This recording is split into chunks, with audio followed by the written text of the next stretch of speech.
Bab 10. Tahun berlalu, musim silih berganti, hidup binatang yang pendek cepat berlalu. Tibalah saatnya ketika tidak ada lagi yang ingat masa lalu sebelum pemberontakan kecuali Clover, Benjamin, Moses, si gagak, dan sejumlah babi. Muriel sudah mati, Bluebell, Jesse, dan Pitcher sudah mati. Jones juga sudah mati. Ia mati di sebuah panti pemabuk di bagian lain negeri itu. Snowball sudah terlupakan. Boxer sudah terlupakan kecuali oleh beberapa binatang yang kenal dengannya. Clover sekarang seekor kuda betina tua yang gemuk, persendiannya kaku, dan matanya cenderung berair. Sudah 2 tahun melewati usia pensiunnya, tetapi pada kenyataannya tidak ada binatang yang pernah benar-benar pensiun. Pembicaraan tentang menyisihkan satu sudut padang rumput untuk hewan redatama sudah lama dilupakan. Napoleon sekarang sudah menjadi seekor babi jantan dewasa seberat 152 kilogram. Squealer begitu gemuk sampai ia harus susah payah untuk melihat dengan matanya. Hanya Benjamin tua yang sama seperti dulu, hanya saja moncongnya menjadi agak kelabu, dan sejak kematian Boxer lebih murung dan pendiam daripada sebelumnya. Sekarang ada lebih banyak makhluk di peternakan itu, meskipun jumlah kenaikannya tidak begitu besar seperti yang diharapkan selama tahun-tahun sebelumnya. Banyak binatang yang sudah lahir, dan bagi mereka pemberontakan hanyalah sebuah tradisi yang samar-samar, diceritakan dari mulut ke mulut, dan yang lainnya dibesarkan tanpa pernah mendengar hal semacam itu disebutkan sebelum kedatangan mereka. Peternakan itu sekarang memiliki 3 ekor kuda selain Clover. Mereka merupakan binatang bagus yang istimewa, pekerja yang rajin dan kamerat yang baik, tetapi amat bodoh. Tak seekor pun dari mereka yang terbukti mampu mempelajari alfabet lebih dari huruf B. Mereka menerima apa saja yang diberitahukan pada mereka tentang pemberontakan dan prinsip binatangisme, terutama dari Clover, yang paling mereka hargai, tetapi diragukan apakah mereka memahami cukup banyak tentang itu. Peternakan itu sekarang lebih makmur dan pengaturannya lebih baik. Bahkan sudah diperluas dengan 2 ladang yang telah dibeli dari Pak Pilkington. Kincir angin akhirnya selesai dibangun. Peternakan itu memiliki 1 mesin pengerek dan sebuah pengangkat jerami sendiri, dan sudah ditambah berbagai bangunan baru. Whymper telah membeli sebuah dokar. Akan tetapi kincir angin itu belum dipakai untuk membangkitkan tenaga listrik. Alat ini dipakai untuk memecah jagung dan memberi keuntungan finansial besar.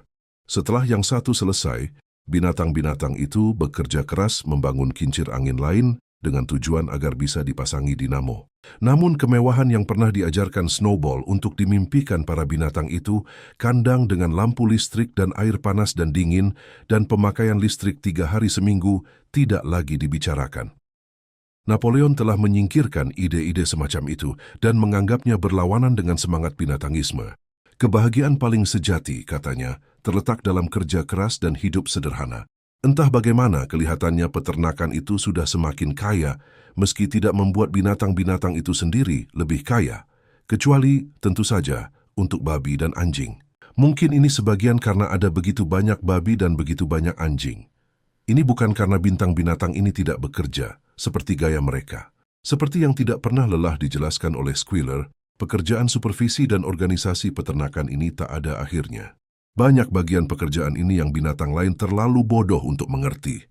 Misalnya, Squealer menceritakan pada mereka bahwa babi-babi harus menghabiskan tenaga amat banyak setiap hari untuk mengurus hal-hal misterius, seperti berkas, notulen, dan memorandum.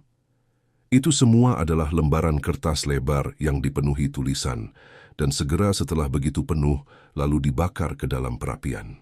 Inilah arti penting paling tinggi untuk kesejahteraan peternakan itu, kata Squealer. Namun toh, baik babi maupun anjing tidak menghasilkan makanan dengan kerja mereka sendiri, dan jumlah mereka banyak sekali dan selera makan mereka pun selalu bagus. Akan halnya untuk yang lainnya, hidup mereka, sejauh yang mereka tahu, seperti apa adanya dulu. Secara umum, mereka kelaparan, mereka tidur di atas jerami, mereka minum dari kolam, bekerja keras di ladang-ladang. Pada musim dingin, mereka menderita karena dingin, dan pada musim panas, diganggu lalat. Kadang-kadang yang tua di antara mereka mengorek memori mereka yang samar dan berusaha mengingat-ingat apakah pada hari-hari awal pemberontakan, ketika Jones tua belum lama diusir, keadaan lebih baik atau lebih buruk daripada sekarang. Mereka tidak bisa ingat. Tidak ada hal apapun yang bisa mereka bandingkan dengan hidup mereka sekarang. Mereka tidak punya bukti apa-apa kecuali daftar angka Squealer yang selalu menunjukkan bahwa segala sesuatu semakin baik dan lebih baik. Binatang-binatang itu sadar masalah itu tidak bisa diatasi, bagaimanapun mereka hanya punya waktu sedikit untuk berspekulasi tentang hal-hal semacam itu sekarang. Hanya Benjamin tua yang mengaku ingat setiap detail hidupnya yang panjang dan tahu bahwa hal-hal tidak pernah atau pernah jauh lebih baik atau lebih buruk kelaparan, kerja keras, dan kekecewaan, katanya, merupakan hukum kehidupan yang tidak bisa diubah. Toh, binatang-binatang itu tidak pernah kehilangan harapan. Lebih-lebih, mereka tidak pernah kehilangan, bahkan untuk sejenak, rasa hormat dan keistimewaan menjadi anggota peternakan binatang.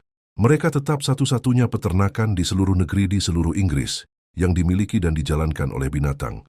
Tak seekor pun dari mereka, bahkan yang termuda, bahkan juga pendatang yang telah dibawa dari peternakan-peternakan 15 atau 30 kilometer jauhnya, pernah berhenti mengaguminya. Waktu mereka mendengar senapan meletus dan melihat bendera hijau berkibar di tiang bendera, hati mereka membengkak karena bangga tak terkira, dan pembicaraan selalu membelok pada zaman heroik dulu, pengusiran Jones, penulisan 7 perintah, pertempuran-pertempuran besar yang di dalamnya manusia pernah dikalahkan. Tak satu pun mimpi lama yang dilupakan. Republik binatang yang diramalkan oleh Major ketika padang hijau Inggris tak boleh diinjak oleh kaki manusia, masih dipercaya. Suatu ketika hari itu akan tiba. Tidak segera, mungkin tidak selama masa hidup binatang siapa saja yang sekarang hidup, tetapi tetap akan datang. Bahkan, lagu binatang Inggris mungkin digumamkan dengan diam-diam di sana-sini. Bagaimanapun, nyatanya setiap binatang di peternakan itu hafal meskipun tidak ada yang berani menyanyikannya keras-keras. Mungkin hidup mereka begitu keras dan bahwa tidak semua harapan mereka bisa terpenuhi, tetapi mereka sadar bahwa mereka tidak seperti binatang lain. Jika mereka lapar, itu bukan karena memberi makan manusia yang kejam. Jika mereka kerja keras, paling tidak mereka bekerja untuk diri mereka sendiri. Tidak ada makhluk di antara mereka yang berjalan dengan 2 kaki. Tidak ada makhluk yang memanggil tuan pada makhluk lain. Semua makhluk setara.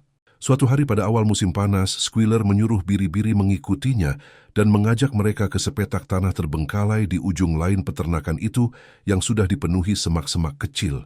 Biri-biri itu melewatkan seharian penuh meramban daun-daun itu di bawah pengawasan Squealer. Petang harinya, Squealer kembali ke rumah peternakan itu sendiri dan menyuruh biri-biri tinggal di sana saja. Kejadian itu berakhir dengan para biri-biri tinggal di sana selama seminggu penuh. Selama itu binatang lainnya tidak melihat mereka. Squealer bersama mereka selama sebagian besar waktu itu setiap hari. Ia, katanya, mengajari mereka menyanyikan satu lagu baru yang membutuhkan privasi. Baru setelah biri-biri itu pulang, pada suatu petang yang menyenangkan, waktu binatang-binatang itu sudah selesai kerja dan sedang berjalan pulang ke bangunan peternakan itu, terdengar ringkikan mengerikan seekor kuda dari halaman. Karena kaget, binatang-binatang itu berhenti berjalan. Itu adalah suara Clover. La meringkik lagi, dan semua binatang bergegas berlari masuk halaman. Lalu mereka melihat apa yang sudah dilihat Clover. Ya, itu adalah Squealer. Agak canggung, seakan tidak terlalu biasa mendukung badannya yang besar dalam posisi itu, tetapi dengan keseimbangan sempurna, berjalan-jalan menyeberang halaman itu. Tak lama kemudian, dari pintu rumah peternakan itu keluarlah barisan panjang babi, semua berjalan dengan kaki belakang. Ada yang melakukannya dengan lebih baik daripada yang lain, 1 atau 2 malahan sudah agak limbung dan seakan mereka butuh tongkat untuk berjalan, tetapi setiap binatang itu terus berjalan mengelilingi halaman itu dengan sukses. Akhirnya terdengar lolongan anjing dan kokok ayam jago hitam, lalu keluarlah Napoleon sendiri, berjalan tegak dengan anggun sambil melirik ke kanan ke kiri, dengan anjing-anjingnya berlompatan di sekitarnya. Kakinya membawa sebuah cemeti. Suasana jadi sunyi sepi, keheranan, ketakutan. Berdesak-desakan, binatang-binatang itu menonton barisan panjang babi yang berbaris pelan-pelan mengelilingi halaman itu. Saat itu, seakan dunia sudah jungkir balik. Lalu, tibalah suatu momen ketika kejutan pertama sudah hilang, dan ketika di luar hal lainnya di samping teror karena anjing-anjing itu, dan dari kebiasaan yang berkembang selama bertahun-tahun untuk tidak pernah mengeluh, tidak pernah mengkritik, tidak peduli apa yang telah terjadi. Mereka seharusnya bisa mengungkap kata-kata protes. Namun, persis pada saat itu, seakan mendapat sinyal, biri-biri mengembik keras bersama-sama. Kaki 4 baik, kaki 2 lebih baik. Kaki 4 baik, kaki 2 lebih baik. Kaki 4 baik, kaki 2 lebih baik. Itu berlangsung selama 5 menit tanpa henti. Dan pada waktu biri-biri itu sudah diam, kesempatan untuk mengungkapkan protes apa saja sudah lewat karena babi-babi itu sudah berbaris masuk ke rumah peternakan. Benjamin merasakan sebuah moncong mendesak bahunya, memandang sekeliling. Itu adalah Clover. Matanya yang tua terlihat lebih suram daripada sebelumnya. Tanpa berkata apa-apa, dengan lembut ia menarik surai Benjamin dan membawanya berkeliling sampai ujung lumbung besar itu, di mana tertulis 7 perintah. Selama 1 atau 2 menit, mereka berdiri menatap dinding dengan tulisannya yang putih. Mataku sudah buram, akhirnya ia berkata.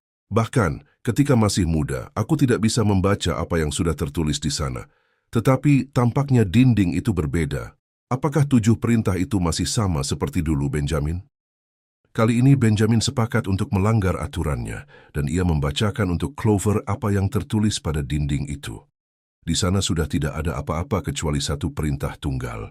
Bunyinya, semua binatang setara, tetapi beberapa binatang lebih setara daripada yang lainnya.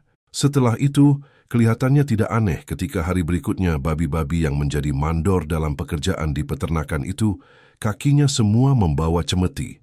Kiranya tidak aneh kalau babi-babi itu membawa 1 set nirkabel yang diatur untuk memasang sebuah telepon dan sudah berlangganan John Bull, Titbits, dan koran Daily Mirror. Sudah tidak aneh lagi ketika Napoleon terlihat berjalan-jalan di kebun rumah peternakan itu dengan sebatang pipa di mulutnya.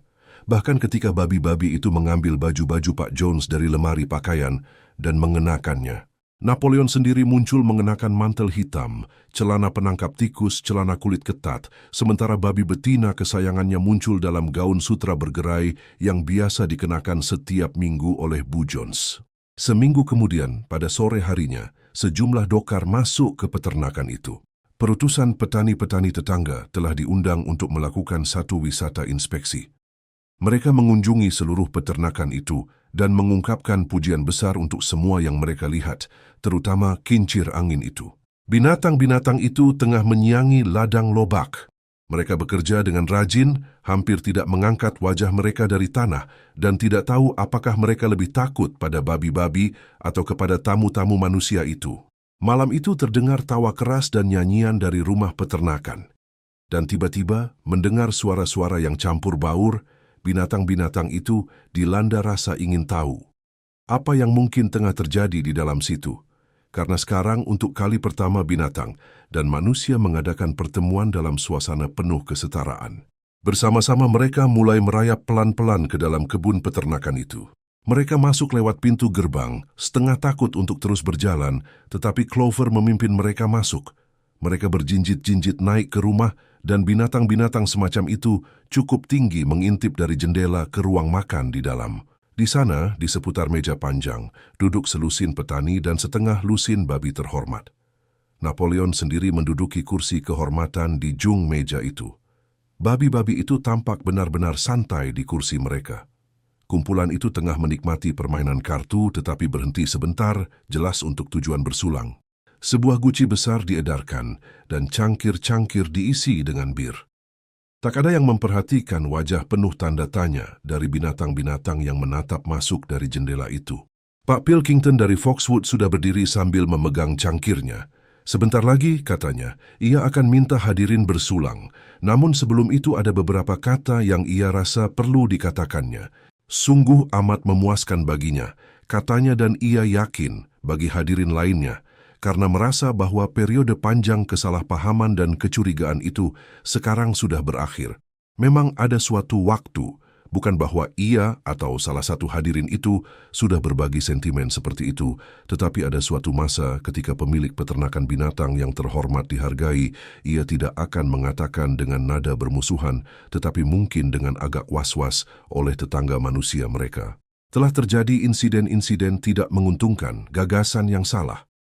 Rasanya keberadaan sebuah peternakan yang dimiliki dan dijalankan oleh babi entah bagaimana terlihat tidak normal.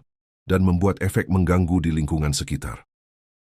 Terlalu banyak petani beranggapan, tanpa bertanya sebelumnya, bahwa di peternakan semacam itu semangat kebebasan dan ketidakdisiplinan akan muncul. Mereka gelisah mengenai efeknya terhadap binatang mereka sendiri, atau bahkan terhadap karyawan manusia. Akan tetapi, semua keraguan itu sekarang sudah hilang. Hari ini ia dan teman-temannya sudah mengunjungi peternakan binatang dan memeriksa setiap inci tempat ini dengan mata mereka sendiri dan apa yang mereka temukan. Tidak hanya metode paling mutakhir, tetapi juga disiplin dan ketertiban yang seharusnya menjadi contoh bagi seluruh petani di mana saja.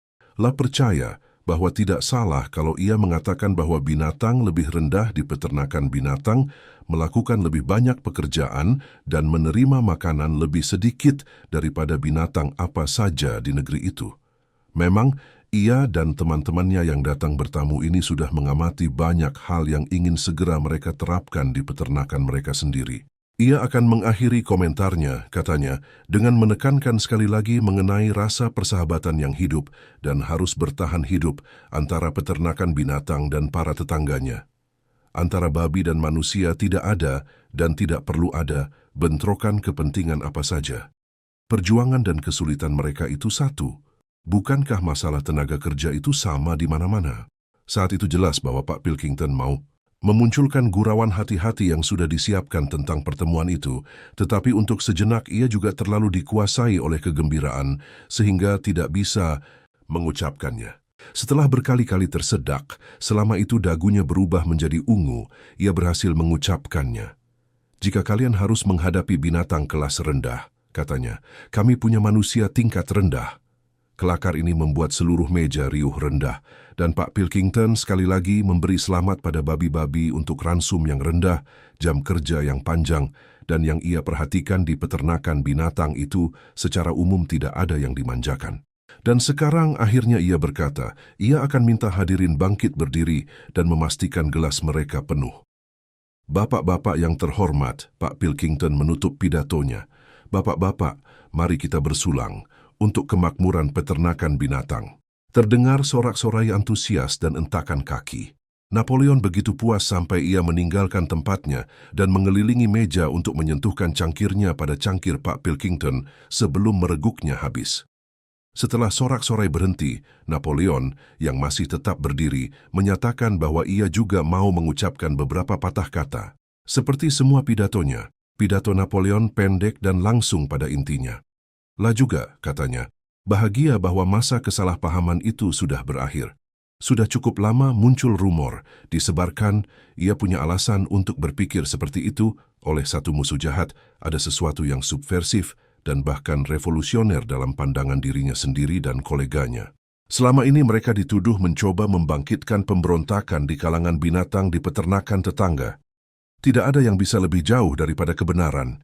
Satu-satunya keinginan mereka, sekarang dan pada masa lalu, adalah hidup damai dan berhubungan bisnis normal dengan tetangga mereka. Peternakan yang ia mendapat kehormatan untuk mengendalikannya, tambahnya, adalah satu perusahaan koperasi. Di atas kertas itu adalah miliknya sendiri, tetapi sebenarnya dimiliki oleh babi-babi itu secara bersama-sama. La tidak percaya, katanya, bahwa kecurigaan lama itu masih ada, tetapi akhir-akhir ini perubahan tertentu sudah dibuat dalam rutinitas peternakan yang seharusnya memberi efek lebih jauh meningkatkan kepercayaan. Sampai sekarang binatang di peternakan itu punya satu kebiasaan tolol untuk memanggil satu sama lain dengan sebutan kamerat. Ini harus dihilangkan. Juga ada satu kebiasaan amat aneh yang sumbernya entah dari mana untuk berbaris setiap minggu pagi di depan tengkorak seekor babi hutan yang dipaku di sebuah tiang di halaman. Ini juga harus dihilangkan dan tengkorak itu sudah dikuburkan. Tamu-tamunya mungkin sudah mengamati juga bendera hijau yang berkibar di tiang bendera. Jika begitu mereka mungkin bisa melihat bahwa gambar kuku dan tanduk putih yang sebelumnya tertera di situ sekarang sudah dibuang. Mulai sekarang dan selanjutnya, yang ada hanya sehelai bendera hijau polos.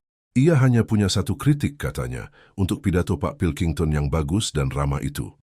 Pak Pilkington sepanjang pidatonya menyebut peternakan binatang. Tentu saja beliau tidak tahu karena ia, Napoleon, baru sekarang untuk kali pertama mengumumkan bahwa nama peternakan binatang sudah dihapuskan. Mulai sekarang peternakan itu dikenal sebagai peternakan Manor, yang ia yakin betul dan merupakan nama aslinya. Bapak-bapak yang terhormat, Napoleon mengakhiri pidatonya. Saya juga akan bersulang seperti tadi, tetapi dalam bentuk yang berbeda. Isi gelas Anda semua sampai hampir meluap. Bapak-bapak, mari bersulang untuk kemakmuran peternakan Manor. Terdengar sorak-sorai yang juga hangat seperti tadi, dan cangkir-cangkir dikosongkan sampai bersih. Namun, yang dilihat oleh binatang-binatang di luar sepertinya akan terjadi sesuatu yang aneh. Apa yang telah berubah dari wajah babi-babi itu? Mata buram Clover tua bergerak dari wajah satu ke wajah lainnya. Beberapa dari mereka punya 5 dagu, ada yang punya 4, beberapa punya 3. Namun, apakah yang seakan mulai meleleh dan berubah? Lalu, tepuk tangan itu berhenti, hadirin mengambil kartu mereka dan melanjutkan permainan yang sudah terputus dan binatang-binatang itu merayap pergi. Akan tetapi, belum sampai 18 meter, mereka meninggalkan tempat itu ketika mereka mendadak berhenti. Terdengar suara hiruk-pikuk dari rumah peternakan itu. Ya, sebuah perkelahian hebat tengah berlangsung. Ada teriakan, gebrakan pada meja, pandangan tajam curiga, bentakan marah. Sumber dari masalah itu tampaknya adalah bahwa Napoleon dan Pak Pilkington masing-masing sama-sama punya kartu as sekop. 12 suara berteriak-teriak marah dan mereka semua terlihat sama. Tidak ada pertanyaan lagi sekarang, apa yang telah terjadi dengan wajah para babi itu. Makhluk-makhluk di luar memandang dari babi ke manusia dan dari manusia ke babi lagi, tetapi mustahil mengatakan mana yang satu dan mana yang lainnya.